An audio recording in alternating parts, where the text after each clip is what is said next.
Muy bien. Ahora sí estamos.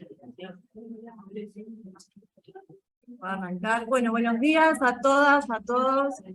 Gracias a todos por estar acá. Mariana, Fede, por invitarnos a participar, ¿sí? A las autoridades que hicieron posible que estemos hoy acá charlando un poco con ustedes. Me es raro charlar quietita, sentada, sin moverme mucho para no romper la computadora. Les pido disculpas si me ven rara por esa cuestión. Fede nos presentó maravillosamente, así que mucho más para decir no tengo. Básicamente vinimos acá a contarles, ya vinimos en otras oportunidades y es un gusto siempre estar acá con ustedes compartiendo nuestro trabajo. La idea es contarles un poco qué hacemos, pero con una característica particular que es visibilizar cuáles son las cuestiones, las dificultades conceptuales y metodológicas con las que nos vamos topando día a día en el trabajo diario de investigación. Particularmente nosotras trabajamos, a ver si esto funciona, en lo que es... No está queriendo, les pido perdón, ¿eh? ¿Y no es este? No, es el derecho. Ahí va. Ahí está. Nos preguntamos cuál es el papel que tienen las emociones sobre diversos procesos cognitivos, ¿sí? ¿Cuál es el papel de la emoción sobre la cognición? Particularmente con Vero, que es mi compañera, que vamos a dividir la presentación en dos, trabajamos en dos líneas de investigación en las cuales analizamos o tratamos de responder esta pregunta, pero con una particularidad que tiene que ver con integrar distintos niveles de organización en el estudio del comportamiento infantil. Yo voy a hablar, muchas cosas van a quedar pendientes, me pueden después hacer recuperar alguna de estas cosas. ¿Qué significa integrar distintos niveles de organización? Después vamos a profundizar un poco con esto, pero tiene que ver con poder entender qué indicadores están formando parte de eso que ocurre con el procesamiento, es decir, indicadores en el sentido de características conductuales, características emocionales, fisiológicas, neurobiológicas, contextuales, ¿sí? Cómo todos estos indicadores se encuentran asociados a lo que pasa con el comportamiento infantil, particularmente en relación al comportamiento infantil y cómo varía, ¿sí? Cuando los niños y las niñas están realizando tareas con distinto contenido emocional. Básicamente esa es la síntesis de lo que vamos a hablar hoy. Yo voy a hablar de la primera parte, que tiene que ver con los procesos de valoración emocional y memoria emocional, que es donde más me especializo. En niñas y niños preescolares también vamos a hablar de qué pasa con el desarrollo de estos procesos y con la característica de que trabajamos con poblaciones que provienen de hogares con diferentes condiciones socioambientales. Y luego, Vero, vamos a hablar de cuáles son, cómo es el desarrollo de los procesos autorregulatorios, particularmente el control inhibitorio, la flexibilidad cognitiva y la planificación en niños y niñas de diferentes edades, y va a poner el corazón en lo que tiene que ver con la integración de los niveles de organización para explicar estos comportamientos. ¿A qué me refiero cuando hablo de memoria emocional? ¿Sí? Es muy conocida la relación que hay entre las memorias, ¿sí? Y las emociones. Esta relación es muy estrecha, y en adultos hay muchísima información que habla de este vínculo estrecho entre emociones y cognición, pero particularmente entre emociones y memoria. Ahora, la pregunta que nos hacemos es ¿qué pasa con esta relación durante el desarrollo? Arrancamos estas investigaciones preguntándonos qué pasaba en etapas muy tempranas del desarrollo, los primeros 5 años de vida, ¿sí? Particularmente en la etapa preescolar, de 3,5 a 5 años y medio. ¿A qué me refiero cuando hablo de memoria emocional? La memoria emocional es una memoria de largo término, ¿sí? De información que estuvo acompañada en su consolidación por factores activantes que hicieron que esa información se guardase con mayor fidelidad durante más tiempo y que fuese más persistente, ¿sí? Por ejemplo, si yo les pregunto a ustedes que me hablen sobre algo referido a la pandemia, es probable que todos tengan recuerdos muy precisos de cosas que le pasaron. Sin hacer mucha especificidad, seguramente muchos de ustedes pueden recuperar estas memorias con facilidad. ¿Por qué? Porque estas memorias fueron consolidadas junto con factores activantes de estrés, ¿sí? puede ser positivo o negativo, que hicieron que hoy ustedes puedan evocar con mayor facilidad, y por mucho más tiempo, lo que nos pasó durante la pandemia. Sin embargo, si les pregunto qué comieron el lunes pasado, lo más probable es que tengamos que hacer un esfuerzo mayor para recuperar esa información. De esto hablamos cuando hablamos de memoria emocional, ¿sí? Esto tiene un sentido, por supuesto, adaptativo, que es que esas memorias que son más triviales se dejen un poco de lado en detrimento de esas que son más interesantes o más necesarias para la adaptación. Entonces, nos vamos a preguntar, ¿qué pasa con este tipo de memorias durante el desarrollo infantil? Vamos a ver que hay una parte que arranca con la etapa preescolar, pero luego vamos a dar un poco de información vinculada a otros momentos de la edad, niños de otras edades, para entender un poco cómo va desarrollándose esta memoria, cómo emerge, mejor dicho, y cuáles son los factores individuales y contextuales que se asocian o que modulan la expresión de estas memorias.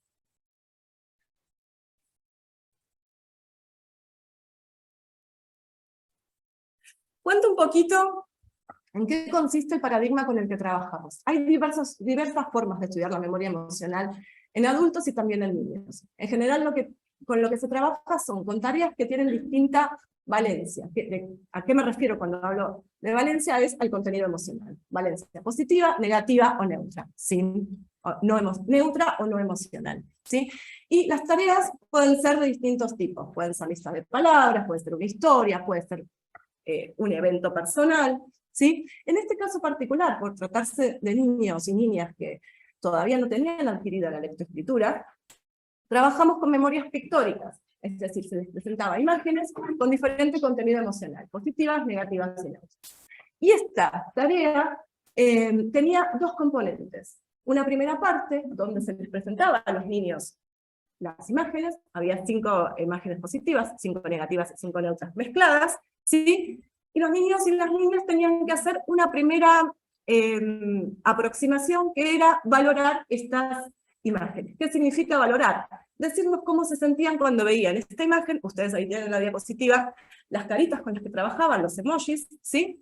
Donde ellos tenían que seleccionar una carita asociada a esa imagen que se les presentaba. ¿Sí? Y este es el primer componente de la tarea, que es el componente que vamos a llamar de appraisal. Luego, ¿y por qué pongo tan appraisal? O valoración emocional. ¿Sí? Esto lo voy a explicar mejor después, porque todos los siguientes trabajos hablan de la valoración emocional, y van a ver por qué. Ahora no les quiero explicar qué es lo que pasa con eso. Sonó algo y estoy como, me quedo más quieta. Me quedo más quieta todavía. Bueno, una vez que hacían esta primera fase, ¿en qué consistía? Recuerdan que cuando definí memoria emocional, lo definí como una memoria de largo término, ¿sí? Es decir, luego de un intervalo de tiempo, donde a los niños y las niñas se les presentaban estas imágenes, las valoraban, había un intervalo de tiempo entre 7 y 10 días, donde no pasaba nada, ¿sí? Y 7 y 10 días después de ese intervalo de tiempo, se les pedía que recuperaran estas memorias, de dos formas. Una primera forma tenía que ver con el recuerdo libre, donde se les preguntaba qué imágenes te acordás que vimos. La gran mayoría de estos estudios se realizan en contextos escolares, ¿sí? Algunos no, y vamos a contar cuáles no. Es decir, trabajamos en las escuelas, que es donde hacemos nuestro trabajo de campo, nuestras investigaciones, donde los y las participantes de los estudios salen de las salas brevemente para hacer estas tareas con nosotras. Entonces se les preguntaba qué imágenes recordás haber visto, y ahí registrábamos, ¿sí? Cuáles eran las respuestas que ellos daban, cómo ellos las daban, ¿sí? En el sentido, bueno, vi un perro, un helado, una nena sonriendo, ¿sí? Hacíamos ese registro, y por otro lado después empleábamos otra forma de recuperación de la memoria que tiene que ver con el reconocimiento. Es decir, les presentábamos un montón de imágenes, un conjunto de imágenes, que eran 30, dentro de las cuales estaban estas 15 que previamente habían sido presentadas en el componente 1 de la tarea. ¿Sí? Estas eran las dos formas de evaluación de la memoria que nos daban dos variables distintas de memoria, y que a su vez podíamos dividir esto en función de la cantidad de imágenes que recordaban, positivas, negativas y neutras. Siempre la distinción la hacíamos por valencia. ¿Qué encontramos acá? Al igual que lo que ocurre con los adultos, cuando les pregunté a ustedes qué les parece que pasa, las imágenes con contenido emocional, ya sea positivas o negativas, se recordaron más que las neutras, ¿sí? También encontramos que eso fue interesante, había datos en la literatura que hablaban de esto, pero fue interesante poder replicar que este fenómeno de memoria emocional estaba presente a estas edades. Tampoco son tantos los estudios que hay, ¿sí? Es realmente un momento del desarrollo que no es tan estudiado en relación a lo que es memoria emocional.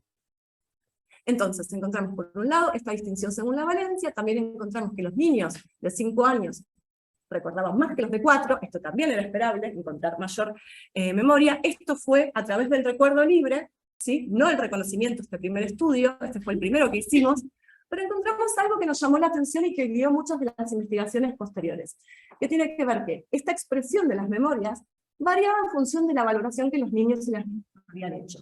¿Qué significa esto? Que la mayoría de la literatura que habíamos revisado sobre el tema, cuando hacíamos esta evaluación de cuánto se acordaban, nos fijábamos, ¿se acordó el perro con la pelota? ¿Sí? Es decir, esta imagen tiene una validación que es positiva. Ya tiene una puntuación de valencia, una puntuación de Gauss, y que es positiva para la validación que estaba hecha para los investigadores y por lo tanto para nosotros. La validación que estaba hecha para los investigadores hice un montón. Bueno, ahí me callo. Bien, ¿qué les parece que encontramos? Encontramos que no todos los participantes y las participantes del estudio respondían de manera similar. Es decir, ya habíamos hecho esto previamente en adultos, encontrábamos que era menos la variabilidad que había.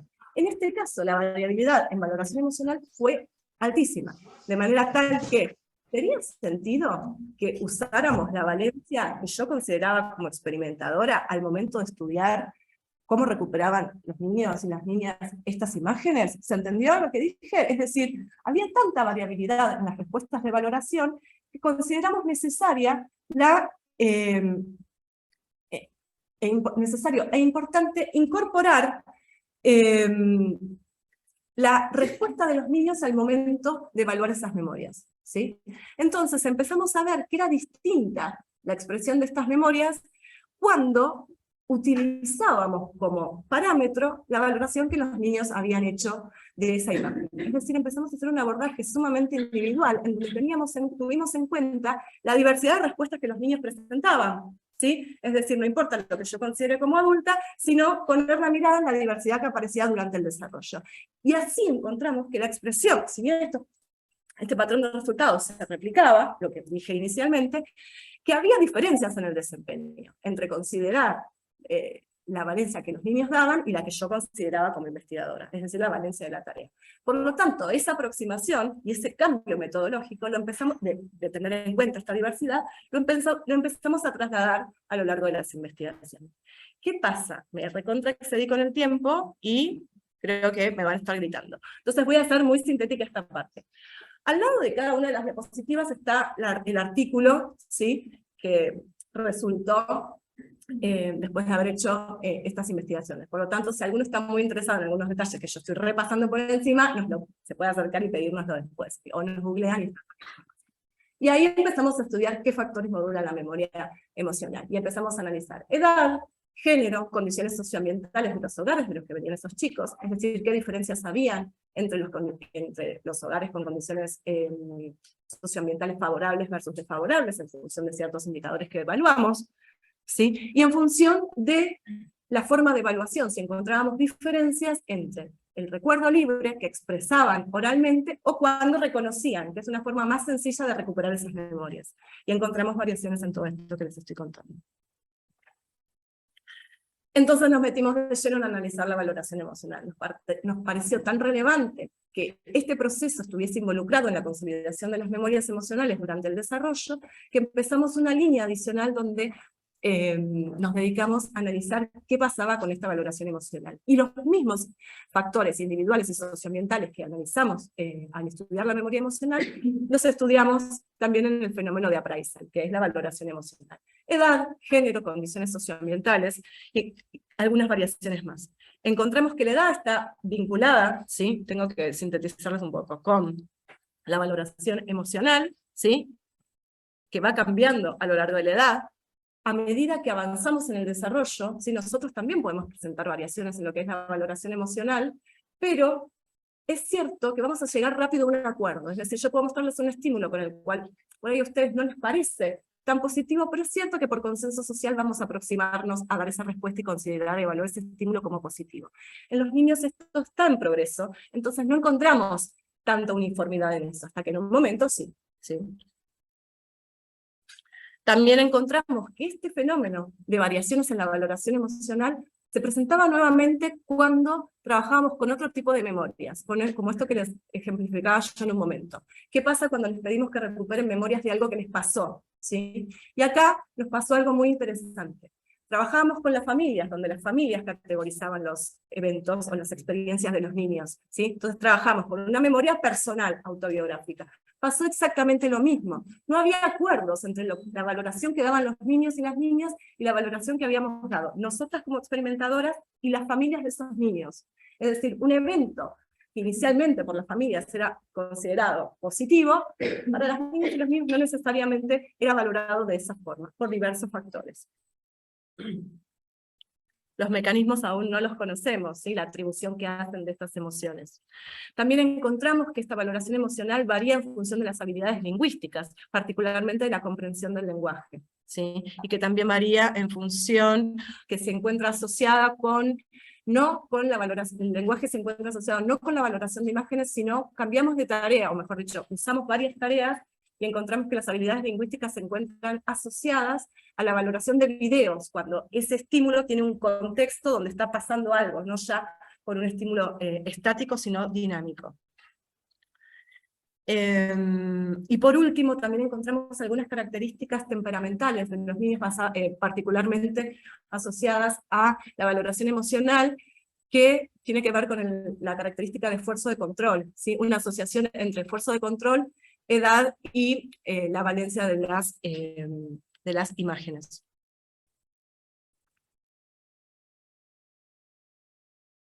Bueno, fui súper rápido, ya sé, pero porque claramente está todo, tenemos un tiempo para compartir las cosas y para dejar lugar a Vero para que les cuente un poco más, pero dejamos abierto todas las dudas que tengan y todas las cosas que les hayan resonado para la parte del intercambio, y por supuesto, tienen esto, vi que algunos sacaban fotos, tienen esto a disposición, lo que quieran de esto se lo pueden llevar si quieren leerlo con más detalle y les pueden pedir el material en el que estuvo basado, ¿sí? Muchas gracias, ahora voy a llevar la compañera. Sí, le voy a poner una página así. Muy bien.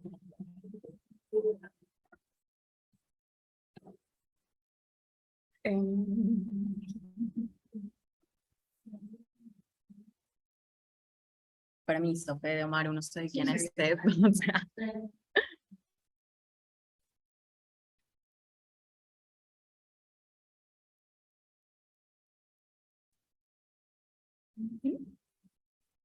Sí, ahí seguimos.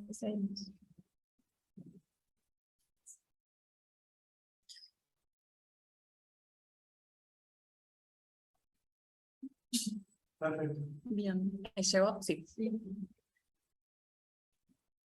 Bueno, me sumo a todos los agradecimientos de él y no voy a nombrar todo, pero bueno, gracias Fede, Maru, a todas las autoridades, es un placer también estar acá y me voy a poner también mi cronómetro para no pasarme y ya arrancamos. Bien, ¿qué fue lo lindo? ¿Qué fue lo lindo de todo lo que dijo él? Yo estaba involucrada, obviamente me encantó hacerlo y todo, pero dijimos, bueno, vamos a dar un paso más allá y vamos a ver esto en diferentes niveles de análisis, ¿sí? ¿A qué nos referimos con diferentes niveles de análisis específicamente? Bueno, queríamos ver esto a nivel cognitivo, o sea, ver cuáles eran las respuestas específicamente. Queríamos ver esto a nivel conductual, dijimos, vamos por todo, vamos a filmar a estas. Bueno, hay algunos con niños, niñas, pero también hay con adultos, vamos a filmarlos para ver expresiones faciales, para ver cómo se mueven, qué verbalizan, qué van diciendo mientras tanto. Dijimos, vamos a ponerles un oxímetro, esos que tantos vimos durante la pandemia, para ver frecuencia cardíaca, y dijimos, bueno, vamos a indagar un poco más en lo que son las condiciones socioambientales, ¿sí? para hacer algunas entrevistas, para ver cómo, no solo cómo se comportaban en lo que es las escuelas o los jardines, sino también para ver cómo eran esos hogares, qué condiciones tenían, cuáles eran las condiciones de estimulación, ¿sí? Todo eso es lo que dijimos, bueno, vamos a ver todo esto, y en realidad lo que les voy a contar, la mayoría son como las penurias de involucrarnos en todos estos niveles, ¿sí? O sea, de la mayoría de estos niveles no les voy a contar específicamente de qué fuimos encontrando, todo esto forma parte de mi doctorado que está en proceso todavía, así que no va a tener mucho resultado, sino que lo que me interesaba contarles era cómo era el proceso de todo esto. Dijimos, vamos por todo, vamos a ver todo esto, y en cada uno de estos niveles, bueno, nada, spoiler, sale mal, básicamente, no sale mal, pero digo, lleva mucho. Exacto, lleva muchísimo más trabajo del que parece. Entonces lo que les voy a ir contando básicamente son las complicaciones y cómo intentamos resolverlas, ¿sí? La gran pregunta de esto era, ¿coinciden estos niveles de organización? O sea, lo que veo en un lado se replica en los otros, ¿sí? Esta persona está experimentando una emoción. Bueno, ¿uno qué pensaría? Bueno, aumenta la frecuencia cardíaca. Bueno, ¿eso se encuentra así o hace una determinada expresión facial? O encontramos diferencias, ¿sí? Entonces, arrancamos con el nivel cognitivo. ¿Cuál era nuestro principal desafío? Como les contaba Eli al principio, lo que pensamos fue, bueno, vamos a ver, y tampoco me voy a meter en los procesos cognitivos, pero vamos a ver lo que es flexibilidad, inhibición cognitiva, planificación, o sea, tareas cognitivas que llevan mucho tiempo, ¿sí? Implicaba que tanto niños, niñas, adultos estén 20 minutos de mínima, ¿sí? Resolviendo tareas. Entonces, ¿cómo podíamos generar, inducir, modular una emoción y que esto durara todo ese tiempo, ¿sí? O sea, los paradigmas clásicos lo que hacían era presentar o unas imágenes, ¿sí? Las GIAFs, estas imágenes que vieron, ¿sí? De perritos, o imágenes más tristes, que estaban ahí chiquititas, o presentar un video con determinado contenido emocional, ¿sí? Antes de realizar las tareas, y decir, bueno, listo, con eso ya inducí una emoción. Ahora, ¿cuál es el tema? Que si yo esa emoción la pienso como algo muy puntual, ¿sí? Que va a durar a lo sumo unos minutos, y después el sistema ¿sí? Va a volver al estado inicial, bueno, no me va a alcanzar, ¿no? Con haber modulado esa emoción al principio. Y aparte todo lo que comentaba Eli antes, ¿no? Encontramos una alta variabilidad, entonces ¿cómo sé qué emoción está siendo inducida? ¿Sí? Entonces, ¿qué es lo que pensamos acá en este sentido? Bueno, dijimos, no vamos a hacer esto de presentar algún estímulo, imagen, video, lo que fuere, previo a la tarea, sino que tenemos que hacer que toda la tarea tenga contenido emocional, ¿sí? Esto es como el corazón, básicamente, de lo que hacemos. Entonces, lo que hicimos fue acercarnos a procedimientos de modulación emocional situacionales, ¿sí? Donde se incorpora, ahora vamos un poquito a esto, donde incorporamos específicamente dos componentes, uno significativo y otro interactivo. Entonces, acá sí estábamos trabajando con niños, niñas, principalmente en edad preescolar, y dijimos, en lugar de presentar estas imágenes antes, hagamos que toda la tarea tenga un contenido emocional a partir de generar una situación donde, en este caso, bueno, vamos a organizar un cumpleaños, ¿sí? Dentro de estas memorias autobiográficas, armar un cumpleaños, festejar un cumpleaños, solía ser constante de listo, esto es positivo, agarrémonos de eso y vamos a organizar un cumpleaños. Entonces, lo que hicimos fue, las tareas cognitivas tenían ¿sí? Estímulos relacionados con cumpleaños, ¿sí? Eso es el componente significativo, y el interactivo es que ellos mismos iban eligiendo ¿sí? Los estímulos para el cumpleaños. Entonces, y pongo ahí ya para que vean las imágenes, ¿sí? Por ejemplo, a la izquierda tenemos lo que era la condición neutra, emocional, tradicional, perdón, y a la derecha la condición positiva, ¿sí? Todos esos globos, todo eso lo iban eligiendo, ¿sí? Cada quien cuando iba participando, ¿sí? Y acá lo que nos preguntamos fue, bueno, ¿pero funciona o estamos como rompiendo la tarea, básicamente? Y bueno, lo primero que vimos, e insisto, tiro el resultado, no me interesa presentar esto tan en profundidad, es que sí, se presentaba el mismo patrón de respuesta, ¿sí? O sea, conforme veíamos, evaluamos a mayor edad, ¿sí? El desempeño iba mejorando, ¿sí? En los bloques más difíciles, ¿sí? El desempeño era peor que en los bloques más fáciles, o sea, cuestiones estructurales de la tarea, ¿sí? Ese era nuestro primer check, de decir, bueno, listo, podemos utilizar esta forma de modular emociones, ¿sí? Después, a nivel conductual, ¿qué nos encontramos? Esto que decíamos, expresiones faciales, esto está súper estudiado, ¿sí? Seguramente alguien vio algo de Paul Ekman, ¿no? Esta serie famosa de Lie to Me. Bueno, dijimos, bueno, listo, podemos utilizar eso. Ahora, ¿qué pasa? ¿Es confiable esto? ¿O qué es lo que se está viendo a nivel de las investigaciones? Bueno, como les dije, todo esto son problemas, básicamente. Entonces, cuando empezamos a leer en profundidad toda la literatura, nos encontramos que lo que se estaba hablando era como, estaba viendo como una crisis en ese paradigma, porque justamente uno lo que hace es inferir una emoción. O sea, si yo estoy haciendo esto, ustedes van a decir, bueno, listo, esta persona está alegre, le está pasando bien, está contenta. Si yo frunzo el ceño, ¿sí? Como, bueno, está preocupada, ha sido muy concentrada, pero eso es inferir una emoción, ¿sí? Entonces empezamos a decir, bueno, por un lado está lo que es un movimiento facial, y por el otro lado una expresión facial.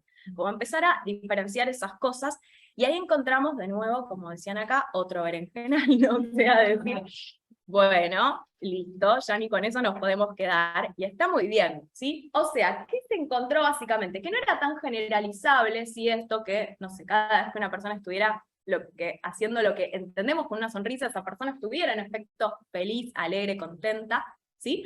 Y que esto no era muy confiable, o sea, por ejemplo, el típico ejemplo de esto es lo que se llama la sonrisa por amabilidad, que usamos muchísimo más las mujeres, por ejemplo, que los hombres. No solamente, bueno, te estoy escuchando, es más, veo muchas sonrisas por amabilidad, no digo, ¡yay! Te les estoy contando esto, sino como que están todos queriendo demostrar que te están escuchando, entonces están así. Cuando yo digo, mirá, están re felices, les estoy haciendo felices a estas personas. No, es una sonrisa por amabilidad y yo le agradezco muchísimo, no quiero confundirlas, pero netamente es eso, o sea, es poco específico. Claro, no quería arruinar eso, básicamente. Pero, claro, muestren atención pronunciando el ceño. No, se me descuentan estos minutos, ¿no? De esta broma.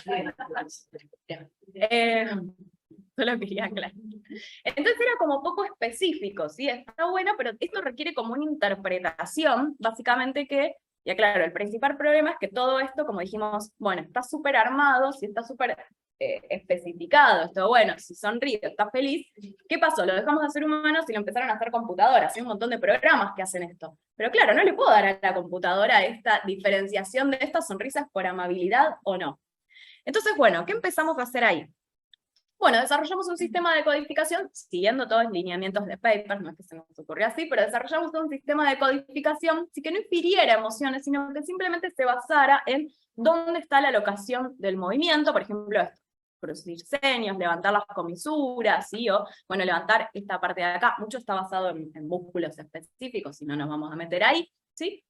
Y por el otro lado, algo que nos interesaba incluir es incorporar algo de lo que es la postura corporal. Si no es lo mismo, yo por ejemplo estoy intentando mantenerme acá atenta, estoy activada, entonces estoy así erguida, bueno, si ya estaba y me veo así, tirada. Exacto. Claro, después yo antes estaba así, incluso antes estaba así, y ahora que estoy hablando yo particularmente, bueno, estoy activada, estoy así en otra postura. ¿Sí? Entonces queríamos incorporar algo de lo que era posturas corporales, que también estaban en algunas investigaciones. Y luego de hacer esto se nos planteó el desafío de, ¿y podemos incorporar verbalizaciones? O sea, registrar también lo que se va diciendo en función de esto e incluirlo. Y bueno, dijimos, ya que estamos, sumemos. Entonces, ¿cuál era la importancia? Bueno, como mencionaba Eli antes, en relación al lenguaje, ¿sí? Todo lo discursivo se relaciona con lo que es desarrollo emocional, cognitivo también, pero nos centramos en emocional. Entonces lo que hicimos fue registrar, ¿sí? O sea, filmar básicamente las expresiones faciales, corporales, ya lo vimos, pero también registramos el audio, ¿sí? Entonces empezamos a generar sistemas de categorizaciones también para lo que son las verbalizaciones, ¿sí? Y acá nada, pongo un pequeño resultado que no sirve nada, pero bueno, no importa, pero básicamente son categorías basadas en, era un video que les presentamos a los chicos, dos videos, un video positivo o un video neutro, ¿sí? Y veíamos, lo valoraban positivo, negativo, neutro, y le empezamos a preguntar por qué, y por qué lo valoraste así. Entonces las categorías, que no se ven nada ahí abajo, pero básicamente estaban centradas sobre el personaje, o centradas en la acción, o centradas en, bueno, cuestiones más secundarias de la trama que tuviera el video, ¿sí? Y empezamos a ver básicamente en qué se centraban para valorar el video como positivo o como neutro, ¿sí? Todo esto es lo que estamos desarrollando actualmente, básicamente. Bien, ya finalizando, nos quedan dos niveles. Nivel autonómico, frecuencia cardíaca. ¿Qué pasó acá? ¿Qué queríamos ver? Teníamos, por un lado, el componente, todo esto que estuvimos hablando de la valoración, sería el componente subjetivo, ¿sí? Lo que yo le digo a la otra persona. Como ya mencionó Eli, eso está atravesado por cuestiones de deseabilidad, ¿sí? Cuestiones de, por más que son chicos, chicas de 4 años, digo, están atravesados, o sea, vamos inculcándoles todo eso aunque no queramos. Entonces, esto que llamamos componente subjetivo, coincide con lo que sería un componente objetivo, por decir así, de la emoción, como podría ser una medida fisiológica, que usamos una bien básica, frecuencia cardíaca, para, como les dije, poder utilizar un oxímetro, que es dentro de todo barato, y lo puedo llevar al jardín sin mucho peso. Bueno, en la mayoría de los estudios lo que veíamos era que se utiliza, ¿sí? Simplemente se le pide una valoración, se le pide una respuesta, y eso se toma como indicador inequívoco de la emoción o el procesamiento emocional, pero hay algunas pocas investigaciones que están empezando a presentar el debate sobre esto, ¿no? En función de todo lo que ya vieron. Digo, ¿hasta qué punto puedo confiar en una respuesta que esa persona me está dando en función de lo que cree que yo quiero recibir, ¿sí? Es como un interjuego constante. Entonces, y nuevamente no se ve, pero tienen toda disposición, lo que hicimos fue, esto con adultos, porque con chicos ya presentaba muchísimo más dificultad, dijimos, bueno, vamos en adultos, y todo lo que es frecuencia cardíaca, o sea, desarrollo del sistema nervioso, está en desarrollo en chicos de 4 a 8 años, entonces dijimos, bueno, vamos a algo que ya esté más o menos estabilizado, personas adultas. Entonces, nuevamente, vieron o video positivo o video neutro, y registramos la frecuencia cardíaca durante toda la tarea, ¿sí? Al final, con esos muñequitos que no se ven ahí, pero bueno, algunos están desde más tristes hasta más felices, ¿sí? Y otros tienen poca activación, o sea, más relajados hasta muy activantes, les pedimos que los puntúen, ¿sí? Y lo que hicimos fue comparar esto. Primero, en cuanto al reporte subjetivo, encontramos lo que mencionaba recién Alicia, o sea, los videos más positivos, el video positivo se puntó como más positivo, como más activante, se nos daban esta respuesta que esperaríamos normalmente encontrar. Sin embargo, cuando vamos a ver las frecuencias cardíacas, esto no era así. No encontramos diferencias ni en cuanto, o sea, la frecuencia cardíaca en ninguno de los momentos, ¿sí? Ni durante la visualización, ni después de la visualización del video, ¿sí? Esto nos lleva a pensar como, bueno, si mido, ¿sí? Fisiológicamente lo que le está pasando a esa persona, no hay diferencias, ¿sí? Y nuevamente, no es que uno sea mejor o peor que otro de estas medidas, sino que es importante incluirlas, ¿sí? Es un dato relevante, ¿sí? En efecto, lo que hacemos es tomar las dos medidas, justamente. Por último, sí, nivel socioambiental, estas últimas preguntas que hacíamos normalmente a familiares, ¿sí? Padres, madres sobre todo. ¿Y qué queríamos ver? Bueno, influyen en todos estos niveles previos los factores socioambientales. Obviamente que uno tiende a pensar que sí, pero queríamos ver cómo, cuál es más, cuál es menos, y también porque les hacemos una entrevista súper larga, son como 40 minutos, y siempre queremos ver, bueno, cómo podemos ir acotando eso para molestar lo menos posible, ¿sí? Entonces, por un lado, esto lo pensamos en función de lo que es modulación emocional, ¿sí? Como, no lo mencionamos, creo, hasta ahora, pero es algo relevante al trabajar con niños, niñas, siempre hacemos una modulación emocional positiva, ¿sí? No intentamos modular emociones negativas, ¿sí?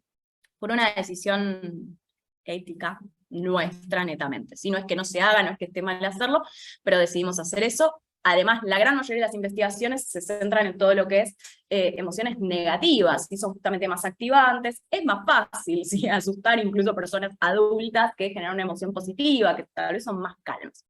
Entonces lo que queríamos ver acá era cómo era la efectividad de esa modulación pensada nuevamente con este video.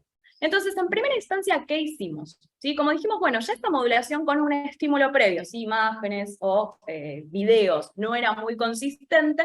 Dijimos, bueno, utilizamos un video, pero que el reporte sea otro, que el reporte sea mucho más cercano a la experiencia, ¿sí? De los niños o las niñas. Entonces pusimos ahí, no sé si lo conocen, el monstruo de los colores. Sí, bueno, los chicos también, y ese era el punto, básicamente. Entonces, poníamos ahí monstruo de los colores, ¿sí? Hice trampa y agregué uno que es el de aburrimiento, que lo copié ahí básicamente, que queríamos ver, bueno, en los videos neutros, que son mucho más calmos, dijimos, bueno, quizás aburrimiento aparece. Entonces, agregamos eso y les pedíamos el reporte, sí, justamente con estos monstruos. ¿Cómo era el tema de la efectividad? Bueno, si te muestro el video positivo, espero que te centres en los monstruos de alegría o calma, ¿sí? El video negativo debería ser aburrimiento, ¿sí? Nada era negativo al punto de miedo o enojo o tristeza, que son los monstruos negativos, ¿sí? Y lo que vimos fue, y nada, ahora sí, es como tiro un montón de resultados cortitos que no nos vamos a llegar a meter, pero básicamente era más efectiva la modulación emocional, ¿sí? En los varones que en las nenas, Esto lo hicimos en chicos de 4 a 8 años, y entonces repartimos, esto lo dividimos entre quienes iban a preescolar, a jardín de infantes, y quienes iban a la primaria, ¿sí? Y resultó más efectiva en preescolares, ¿sí? Que en chicos, chicas de primaria, y cuando las condiciones generales y de estimulación del hogar eran desfavorables que favorables, ¿sí? Todavía no nos metimos mucho a ver los mecanismos detrás de esto, sino que queríamos ver, nada, empezar a ver qué daba, insisto, está todo en desarrollo. Lo último, ahora sí, nos quedamos viendo, bueno, ¿y cómo es esto con pruebas cognitivas? ¿Sí? No nos interesa netamente ver tanto, o sea, hasta ahora no vimos nada del desempeño específicamente, pero queríamos ver acá sí, solitamente esto, y esto muy preliminar, o sea, es un montón de resultados que están acá metidos, y solamente voy a presentar este, que no se ve, y ahí lo comento, porque nos resultaba algo interesante, ¿sí? Esta es la tarea de Stroop, es una tarea que mide flexibilidad cognitiva, ¿sí? Es en la misma pantallas que vimos antes, ¿sí? Con los globos, y vimos estas dos modalidades, y esto es en el bloque congruente, ¿sí? O sea, donde los chicos y las chicas tenían que presionar el botón del mismo lado que aparecía un determinado estímulo, ¿sí? ¿Y qué encontramos como más llamativo, como que nos interesó acá? Es que esto lo podíamos ver que estaba modulado, sí, que difería en función de la escolaridad, tanto de la madre, ¿sí? O sea, el máximo nivel de estudios alcanzado tanto de la madre como del padre, ¿sí? Acá lo que estamos viendo es si el secundario, o sea, los valores abajo, si el secundario está completo o incompleto, ¿sí? Y lo que vemos es que tanto en padres como en madres, ¿sí? Cuando tienen secundario completo, el desempeño en este bloque específicamente sí que habla más que nada de lo que es la adecuación a la consigna, ¿sí? Es mejor, ¿sí?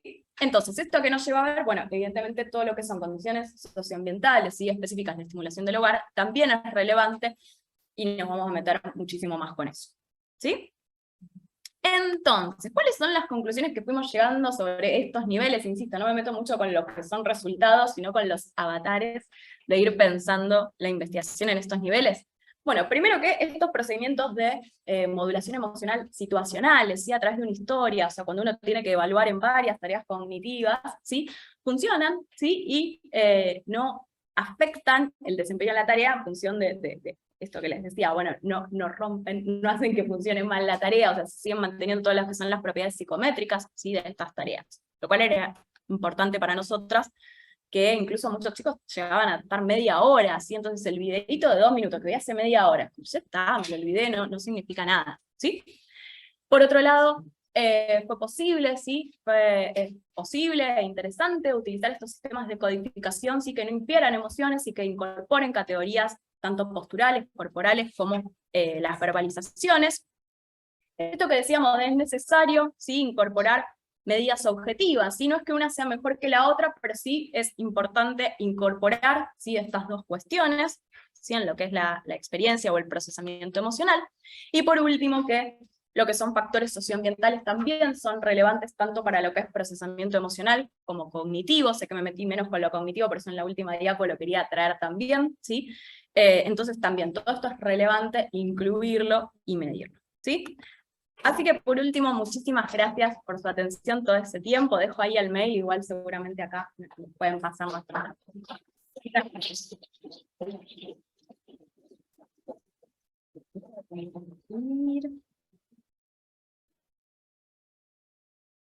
¿Me dejo de compartir acá?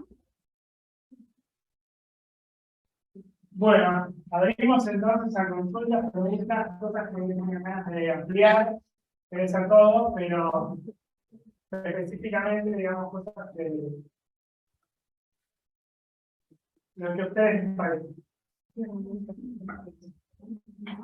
Lo primero decirles que me parece interesantísimo el trabajo que están haciendo, sobre todo por las circunstancias sociales que atraviesa Latinoamérica y en especial nuestro país. Trabajar y tratar de averiguar el sufrimiento de la infancia en estas circunstancias, donde el tejido social está tan destruido y que tantos niños, ¿no? Tenemos que el 50% de los niños del país están bajo la línea de la pobreza, con lo cual el sufrimiento viene por añadidura. Pero además, las cuestiones migratorias de Latinoamérica, del país, la cantidad hermanos latinoamericanos que vienen a refugiarse en nuestro país buscando una implementación, es realmente tratar de alojarlos, averiguar el sufrimiento de esos niños que tienen que hacer el esfuerzo de adaptación de unas culturas diferentes, a modos diferentes de vivir, a modos diferentes de estudiar. Hablar que vaya muy bien, porque vamos a estar estudiando un research paper para organizar la tesis de cada una, porque nos va a ayudar mucho a los tipos pedagogos a poder tratar de paliar esto con herramientas científicas, que muchas veces lo hacemos intuitivamente, por humanidad, pero así que enriquecerá mucho el panorama. Bueno, muchas gracias a vos por el comentario. La verdad que es un desafío trabajar en estas edades, es un desafío de todo tipo, como ya sabrán, es un montón exponer el cuerpo. En este caso, cuento ahora que tenemos más tiempo. Algunos en el backstage, o sea, las evaluaciones se hacen en los colegios de manera individual. Y una sensación que tenemos es la que vos mencionás, que si nos quedamos con un solo pedacito o recorte de ese comportamiento, nos estamos quedando cortas con la comprensión de lo que está pasando. O sea, que nos falta toda la información de esas niñas y esos niños que no está contenida en a veces la pregunta de investigación. Entonces, como un poco el espíritu de esta charla con Vero fue poder contarles sin querer llegar al bajón, un poco las dificultades que atravesamos, pero en el sentido de que son para nosotras desafiantes, porque van generando pregunta tras pregunta, que esa es la idea, ¿no? En la ciencia, en la ciencia psicológica en particular también, y lo que nos ocurre al trabajar en esto, o sea, en mi caso particular, previamente tengo experiencia en haber trabajado en población adulta, bueno, Vero también mostró resultados en adultos, y también de trabajos con modelos animales. Y el desafío con el que me encontré es que todo el tiempo tenía que estar recalculando. Que la pregunta de investigación no era como los papers tan prolijos con los que solemos encontrar, sino que necesitábamos estar repreguntándonos y repensando las tareas, repensando las edades con las que trabajábamos, y algo que quiero aclarar es que todos estos estudios se hicieron pre-pandemia, todos, absolutamente. Que no hemos vuelto, por cuestiones de que estamos todavía procesando, a trabajar y ver, muy interesante, qué está pasando, porque todos podemos tener claramente la sensación de que estamos distintas, lo mencionabas, estamos todos más cansados, o nuestras emociones no están igual que hace 2 años. Entonces, ¿qué pasa en este momento?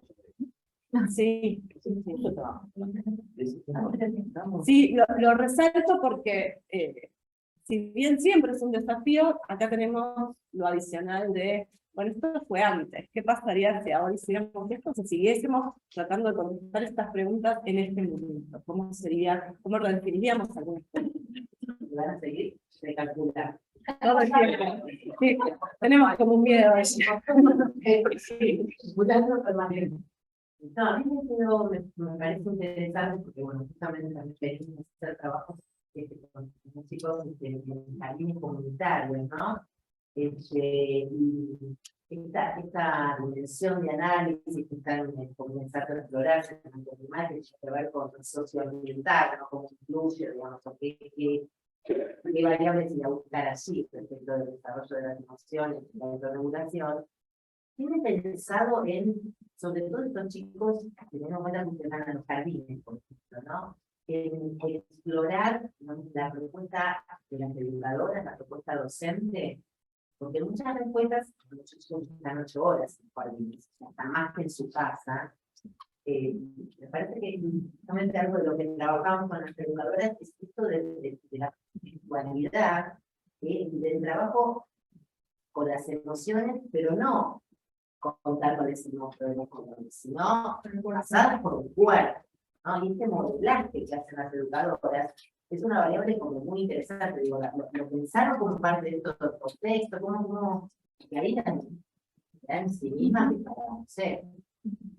El berenjenal creo que es interesantísimo. Sí, quedó por fuera, porque ya tenemos suficiente con esto, pero sí, coincido, es súper interesante. Lo hemos pensado en algunos momentos, porque aparte, cuando uno va a una institución, va al jardín, sos parte. Aparte, estamos mucho, vamos muchas veces por semana, estamos muchas horas, entonces digo, sos parte. Entonces hablas con las directoras, con las series, hablas con todo el mundo, con padres, madres, porque los encontrás antes y los encontrás después a la salida, te ven, sos parte.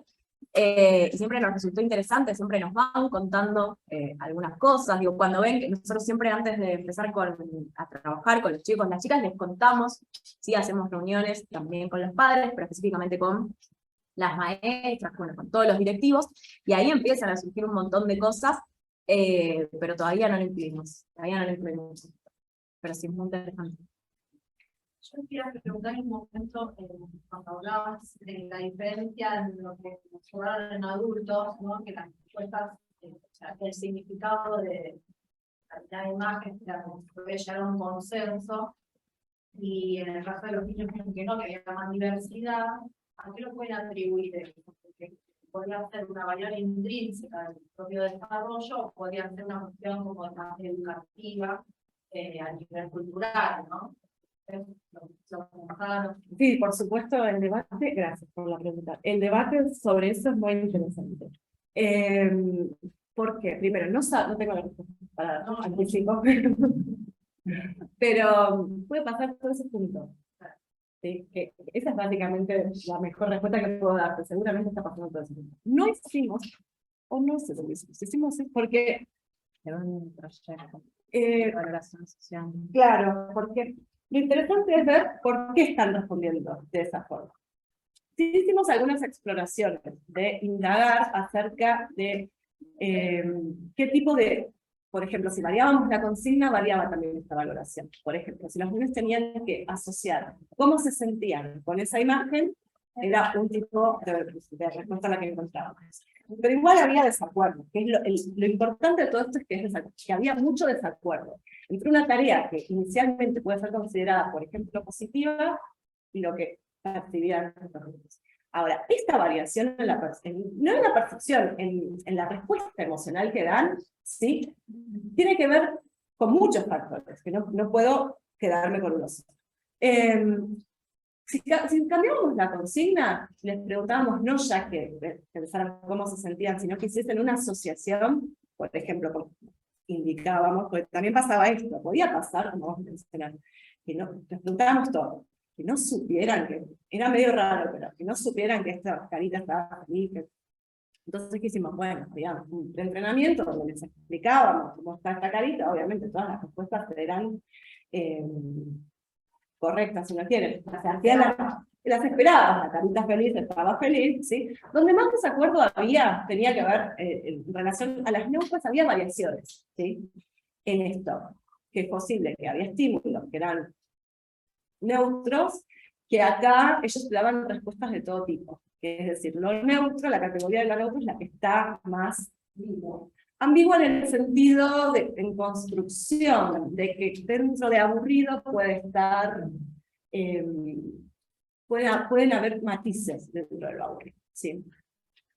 Lo que no sabemos es la atribución que hacen a qué se debe, si tiene que ver con eso. Sí, hicimos algunas exploraciones, pero no para ¿sí? Donde, por ejemplo, podía estar vinculado con, eso fue más por el trabajo de modulación, donde hacíamos presentaciones de estímulos que eran positivos, ¿sí? Y cuando empezamos a indagar acerca de por qué respondían, la respuesta que te daban era variada en el sentido, no me gusta porque lo que está haciendo el perrito está mal. Además de eso, no coincidía con el reporte, no es que no coincidía con la respuesta subjetiva, como dice, pero tampoco coincidía con lo conductual en el sentido que los nenes y las nenas se reían, estaban muertos de risa, y cuando tenían que atribuir una valoración, era negativa. Entonces era, estaba riendo recién, estábamos muy confundidas con esto, porque metodológicamente ya doblábamos la apuesta de, bueno, la imagen, porque en la imagen vos podías decir, bueno, no sé, se quedó con un atributo de este estímulo. Ejemplo, de fondo. hicimos muchísimas variaciones. Los colores que aparecían, hay mucha literatura acerca de que determinados colores generan determinadas emociones. Bueno, íbamos por ahí.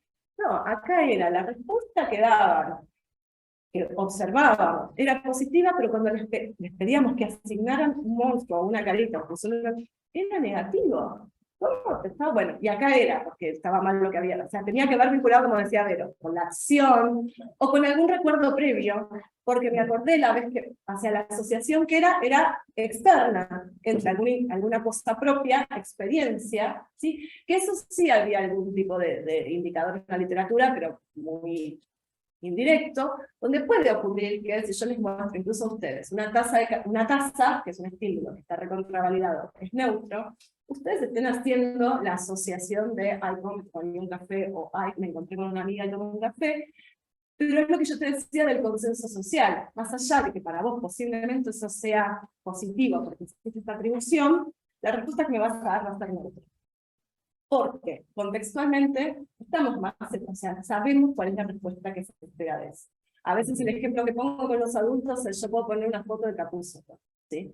Puede haber variaciones entre nosotros acerca de si nos gusta o no nos gusta Capuzotto. Pero si yo te pregunto, positivo, negativo, neutro, lo más probable es que me digas positivo.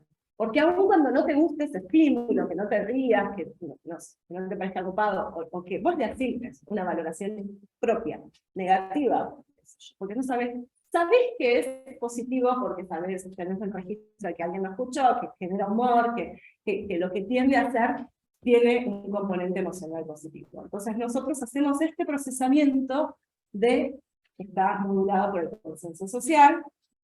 Podemos decir, hay un momento donde en la escuela también pasa esto, donde hasta determinado momento existe este desacuerdo, pero transitada esa etapa del desarrollo ya me adapto y respondo como la realidad. También. Sí, bueno, pero también es algo que se cuenta, ¿no?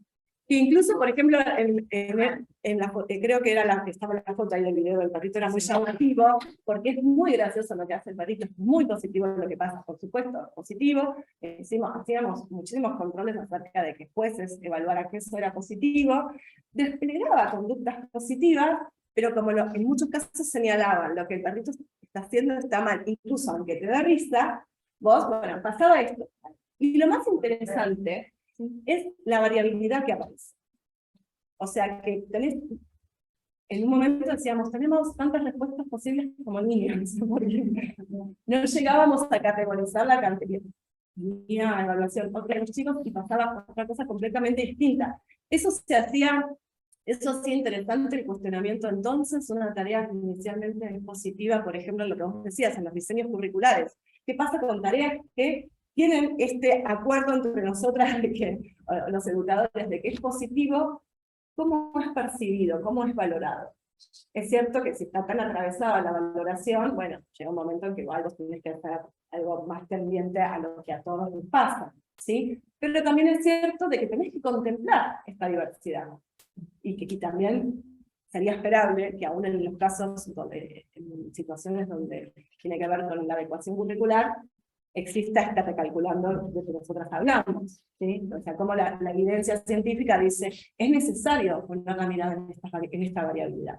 No nos alcanza con mirar la variabilidad solamente socioambiental o vinculada con desarrollo, por ejemplo, la edad o el género. Analicemos la variabilidad de las respuestas también, e incluyamos en todas estas cuestiones que tengo todo eso mezclado. ¿Sí? Es historia de aprendizaje que ponen los niños más diversos, de responder como lo otro, como hasta cierto momento. claro. Hasta cierto momento. Pero de hecho, lo que vos decís se da por ahí en el espejo, ¿no? Al punto de la aula inversa, como se contea, que se ríe por no apropiada de la situación que es ahí. Claro, entonces, una aula es variabilidad, ¿no? Sí. Los chicos que están atravesados por vivir en una doble cuchilla, chicos que vienen de otra cultura, normalmente hacen un esfuerzo doble de adaptación y desde muy pequeños aprenden a desdoblar su personalidad para poder adaptarse al medio al que llegan, y están como disociados en esas dos culturas. Por ejemplo, en la escuela se comportan con el patrón de la escuela, que no es el desdoblamiento se produce en la escuela, en su casa tienen otros comportamientos, ¿no? Porque tienen de otra cultura, con otros hábitos. Vos decías que una casa está asignado primero. No, para mí, por ejemplo, no sería neutro. Coincido, Porque de donde yo vengo, no tomábamos en casa, en el infancia, tomábamos en un colegio. Entonces, el chico en la escuela solamente, valorarlo solamente en la escuela, es como captar en esos chicos que hay sufrimiento sin lugar a duda, porque tienen que hacer un sobreesfuerzo de adaptación, en chicos sobreadaptados, queda la marca en el temperamento, en la personalidad, etcétera, pero bueno, son muy pequeños para tener conciencia. Esa conciencia se toma cuando uno crece, siempre voy a lo referencial, lamentablemente, llegué a la Argentina con 6 años, venía de Francia, hablaba francés y catalán, no hablaba una palabra de castellano, y me tocó ir a una escuela, y este proceso de desdoblamiento lo viví en persona, y es así que yo no recuerdo mi sufrimiento, pero está en mí, porque tengo borrada la escuela primaria, la tengo borrada, no recuerdo una cara de mi maestra, y recuerdo solamente la cara de 2 compañeros que era con el que más hablaba. Está borrado, es decir, hubo sufrimiento, hubo sobreadaptación, sin ninguna duda. Ahora tienen explicación de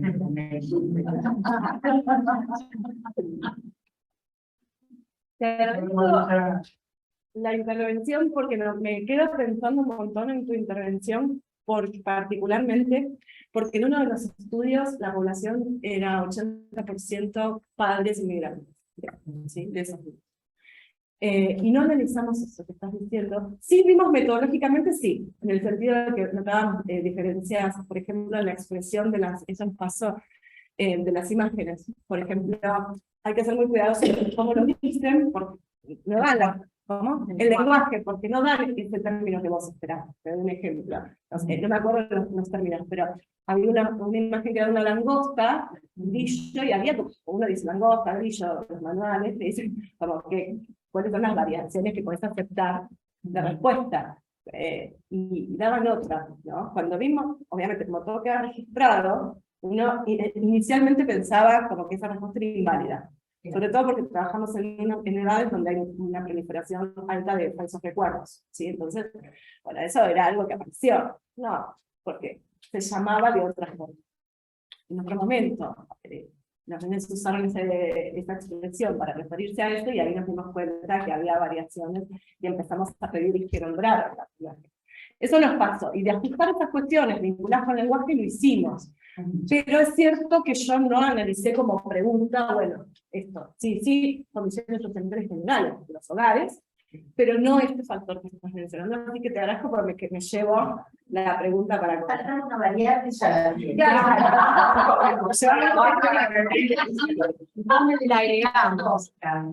Yo voy a mi infancia, vivía en la montaña y había zonas, vivía en los Pirineos, había zonas cultivables, y la langosta para mí es salir, recuerdo las canciones de los veranos, salir a tomar todas las cacerolas y todos los cucharones para espantar la manga de la langosta que venía a comerse los cultivos. No, totalmente. Igual, lo que sí, por ejemplo, recuerdo que tuvimos en cuenta, como te decía, metodológicamente tenía que ver con que sí notábamos patrones conductuales distintos. Y esto dio lugar aquí, en el sentido de que en el primer estudio que mencioné, con población de estas características, les costaba mucho más entrar en confianza y expresar nuestros recuerdos, o sea, que evocaran esas memorias.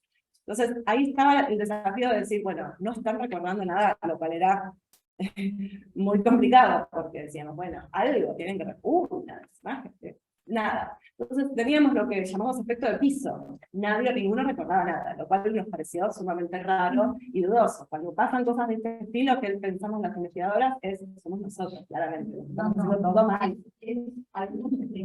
Entonces lo que hicimos fue facilitarles la expresión de estas memorias a través del reconocimiento, donde ahí justamente notábamos que les parece que pasó. Efectivamente, niñas y niños recordaban estas imágenes porque podían señalarlas perfectamente. Esto coincidía con el registro de docentes, donde decían, sí, nos cuesta un montón que nos hablen, si no tienen confianza, y nos decían esto es cultural. Ellos, con sus familias, hay poca interacción. Bueno, hay muchísima literatura acerca de cómo las conversaciones, por ejemplo, entre madres e hijos, favorecen las memorias, sobre todo de eventos personales. Entonces podía pasar que si no, o sea, que no hubiese necesario, no sé si necesario, bueno, no fuese tan sencillo que respondiesen por esa vía, ¿sí? En esas evaluaciones. Pero que una vez pasada a otra forma de evaluación, y acá voy de nuevo con el tema curricular, es decir, nosotros caímos casi en el riesgo de inferir que niños y niñas no recordaban, algo sumamente grave, ¿no? O que rendían mal, entre comillas pongo el mal. No es que había respuestas correctas, pero que no había respuestas, cuando en realidad lo que estaba fallando era como yo hacía la pregunta, cómo recuperaba esa memoria. Porque cuando cambié el modo de evaluación, esos desempeños mejoraron mucho. ¿Sí? Nuevamente encontré esta variabilidad que mencionamos, variada por las edades, por el género, por las condiciones socioambientales, pero me encontré con un patrón completamente distinto, es decir, algo que yo estaba por atribuir, por decir y afirmar que no estaba, una expresión, bueno, esas memorias estaban. ¿Sí? En tu caso, igual que mencionas, experiencial, bueno, sí, se sabe que un estrés prolongado durante un periodo de tiempo, también en la infancia, genera el olvido de esas memorias, ¿sí? De esas experiencias, por dicho. Vuelvo un cachito sobre la tarea de lenguaje, porque para mí es hermoso ese ejemplo, Sí. porque hemos tenido muchas discusiones sobre esto. Yo aparte recién estaba empezando, me acuerdo que una de las primeras tareas que tenía que corregir, me daban la tarea de corregirla, y claro, no me encontraba, la imagen que veían era una ballena. La respuesta correcta era, me acuerdo por supuesto, porque era una ballena, y no me acuerdo qué otra, te decían, podían decir orca, bueno, un par más. ¿Qué encontrábamos sistemáticamente? Cachalote. Como, o sea, en la corrección, digo, uno no se puede mover mucho de la prueba en cuanto a la corrección. Le teníamos que poner como que estaba mal, como que tenía peor lenguaje. ¿Cuál es el tema? Cachalote es mucho más complejo, en realidad, que ballena. O sea, como que en realidad yo le tenía que poner a ese chico que tenía peor lenguaje, cuando en realidad tenía un vocabulario muchísimo más amplio. Incluso si uno iba y le preguntaba que era una ballena, sí, sé lo que es una ballena, pero eso es un cachalote. Obvio que me fui a fijar, y era un cachalote. Por supuesto que era un cachalote. Claro, no se podía pretender, como para un chico de 4 años, era obvio que no le pidiera cachalote y que ballena estaba bien. Entonces, claro, nos encontramos en el problema de decir, y estuvimos un montón de veces, ¿qué hacemos? ¿Cómo lo puntuamos? O sea, puntúan mal la prueba, o sea, no de acuerdo a las instrucciones, o le pongo a esta gente que tiene peor puntaje cuando en realidad tiene un vocabulario mucho más amplio. Bueno, nos fuimos por un puntaje total, únicamente intentamos buscarla de diferentes formas, pero digo, pasan estas cosas también en las pruebas cuando no están adaptadas culturalmente o cuando no teníamos en cuenta. Claro. Exacto. Sí, nada, me acordé específicamente cuáles eran las palabras, porque fue un caso. Sí, esto de la universidad. Exactamente. Exacto. Todas las pruebas españolas también. Bio Vivo, Argentina, Tal cual.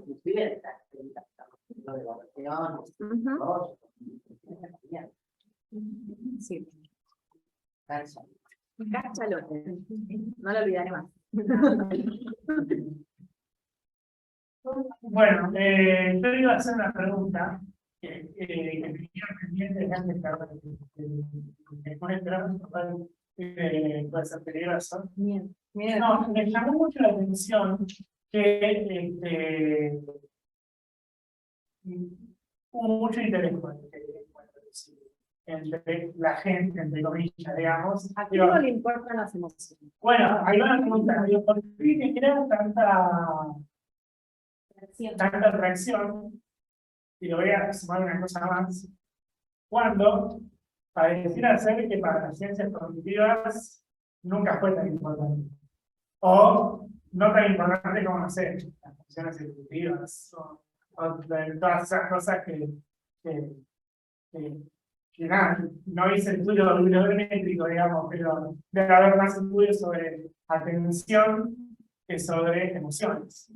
Yo voy a contestar cortito y voy a dejar que nos digan por qué les parece interesante, no sé si importante, pero sí que es cierto que llaman la atención y que les gusta mucho al ejemplo de lo que hacemos. En el sentido previo, o sea, sin escucharnos, ¿no? Después de escucharnos, dicen, no, que bien lo que hacen estas chicas. Pero antes de escucharnos, No me meto ahí. antes de escucharnos, sí, de hecho, somos pocos famosos también. Es un lío trabajar en emoción. Pero la respuesta que te voy a dar es, si nos preguntas, a ver, a mí como muy general, ¿en qué trabajan, más allá de los títulos que ponemos y dónde ponemos el enfoque? Es en la interacción entre emoción y cognición. Ese es como nuestro lugar en el mundo académico. ¿Sí? Es donde nos sentimos cómodas y donde construimos conocimiento, creo. Sí. Bien, pero es ahí. Intentamos. ¿Por qué? Porque consideramos que son indisolubles. Entonces, para mí, esa es la respuesta que te puedo dar, que nunca no hay absolutamente nada de lo que nos pasa en donde no están las emociones involucradas. Tengo una remera que dice eso. Pero, no sé si les pasa lo mismo a ustedes, o si les pasó algo similar. Me ha pasado también que cuando difundimos el flyer, en general gente que sabe lo que trabaja, ¿no? Y como que me llamó la atención y me hacía menciones a la charla de hoy. Entonces pasa por esto, es decir, ahí como que la gente dice, es cierto, son las emociones, lo que me pasa son las emociones. Digo, esto pasa un poco, nosotras creemos realmente en eso, y eso es como nuestro eje en nuestras investigaciones, ¿sí? Pero no sé qué les pasa a ustedes. Sí coincido en lo que vos decís, que en la literatura, emoción y cognición separados. Separados en la construcción, asuntos separados.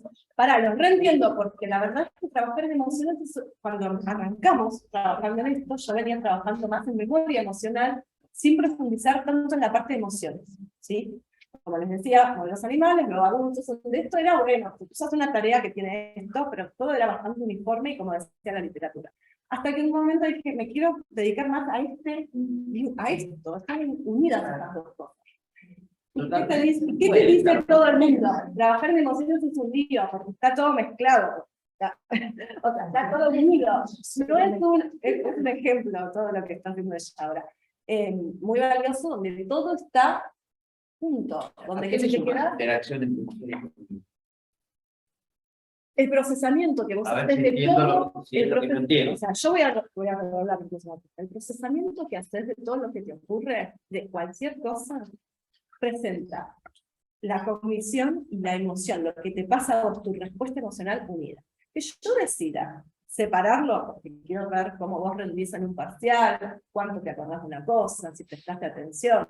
Esa es una decisión metodológica. Puede ser conceptual también, yo puedo decir, bueno, a mí me interesa saber si ella recuerda más palabras de una lista que le doy. Y yo solo me baso en ese aspecto cognitivo. Ahora, ¿puedo deslindar que ella está atravesando un estado emocional particular cuando está respondiendo? No. Esa era mi pregunta. ¿Que lo está asociando Yo pienso, con experiencias emocionales previas? No. ¿Que tiene cambios fisiológicos que acompañan esa respuesta que yo me puedo decir cognitiva? No, no puedo desconocer todo eso. Nunca están separados. No, ya sé que hacer. Pero hay alguien que con ciencia que están separados. Toda la literatura Sí. constituye- Bueno, es que quería decir que a mí me encanta la investigación de las chicas, muchas veces, porque como antropóloga, a mí me parece súper interesante lo que ellas plantean, por muchas cosas. Primero porque ellas se replantean mucho la construcción metodológica, y eso no es tan común verlo en la ciencia, sobre todo en lo que ellas estudian.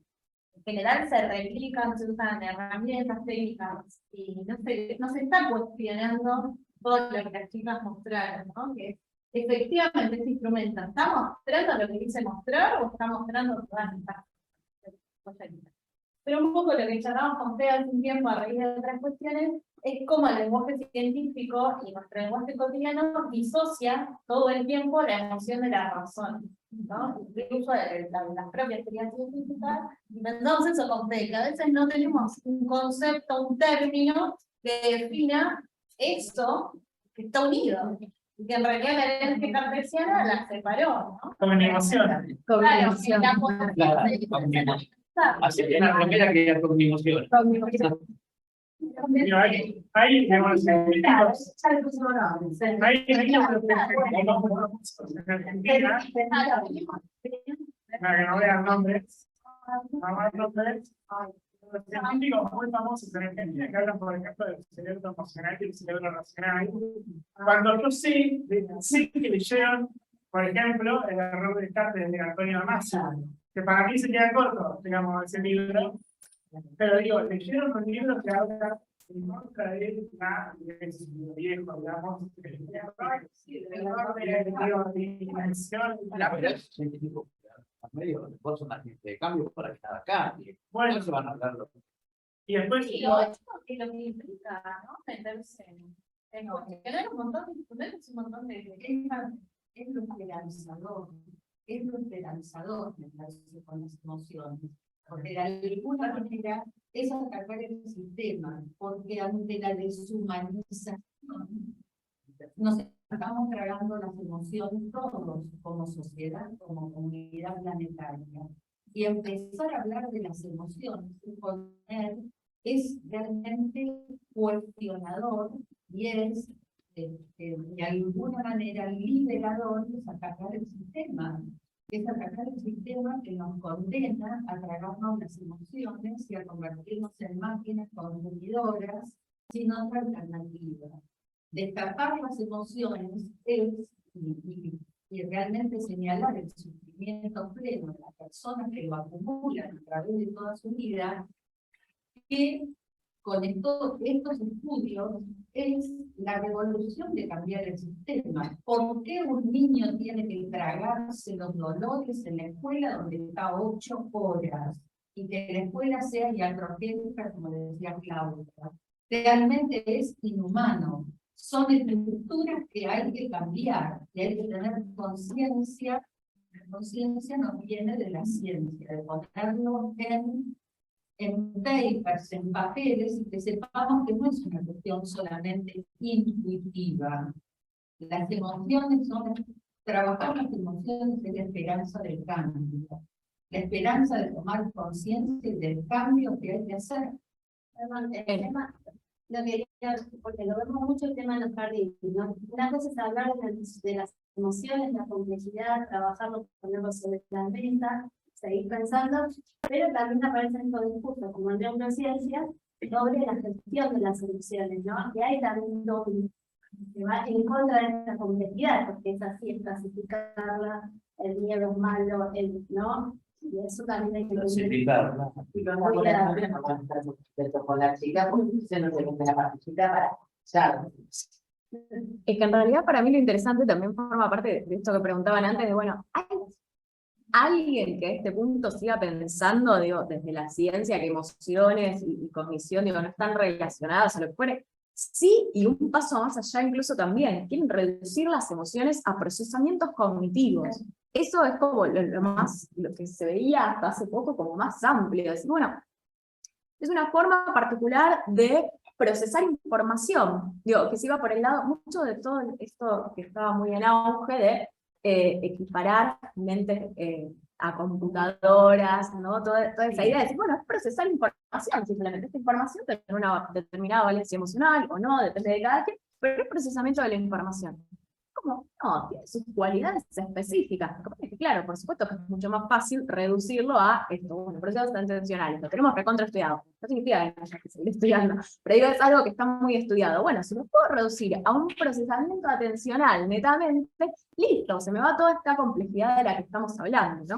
Eso por un lado. Digo, está bien, hay momentos como para sacar, borrar un poco la complejidad. al principio y después abramos, porque hay un montón de otras cuestiones para seguir investigando.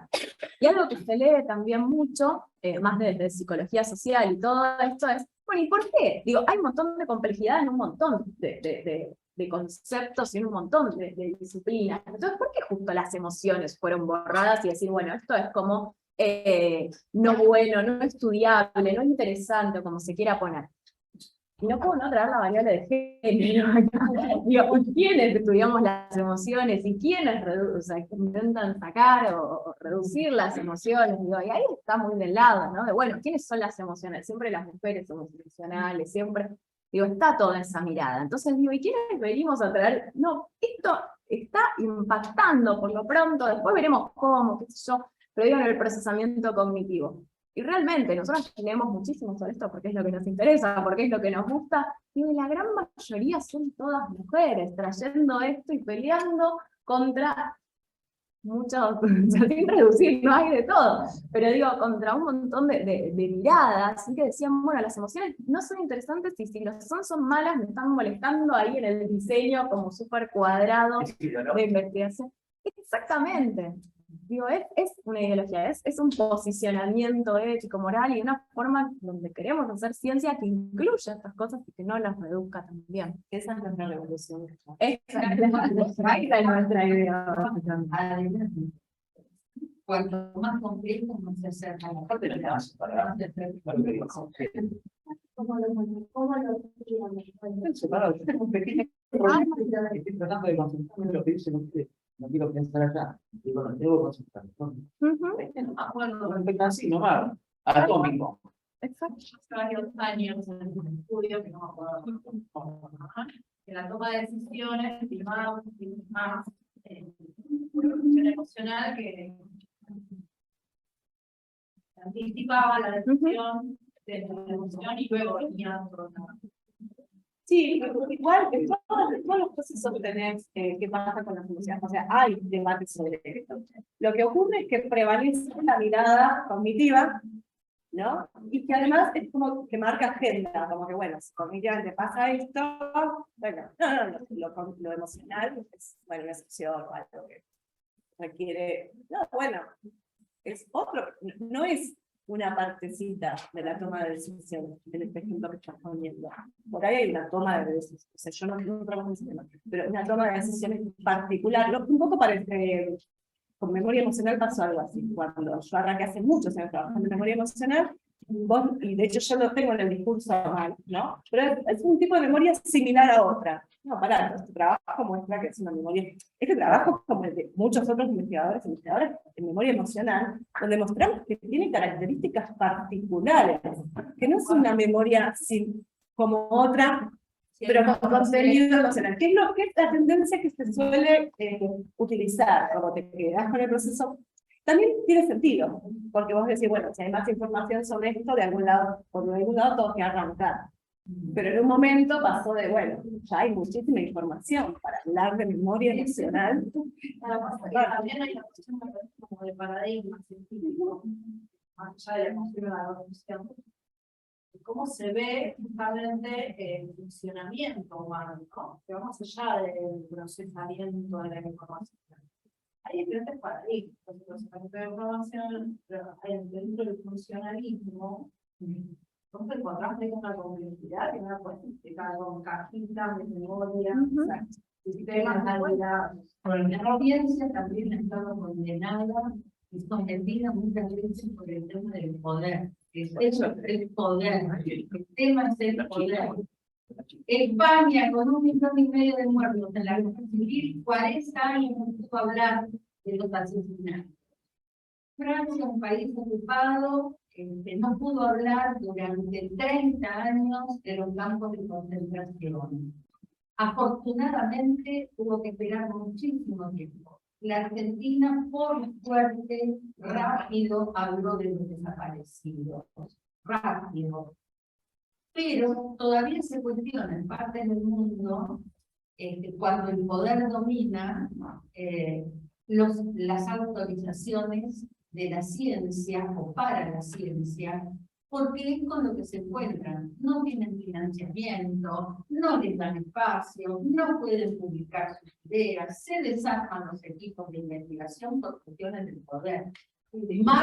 Más que paradigmas distintos, es el poder. Realmente es el poder el que vehiculiza la posibilidad de creación. Entonces, bienvenidas chicas a la Claro, pero vida. de a poquito, estamos haciendo la P. Bueno, fue dijo mucho. No, te quiero decir, lo que yo te quiero decir es que de a poquito lo va transformando. Ustedes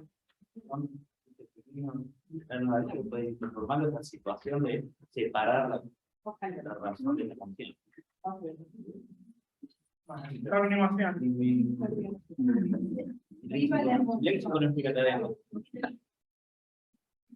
Bueno, muchas gracias.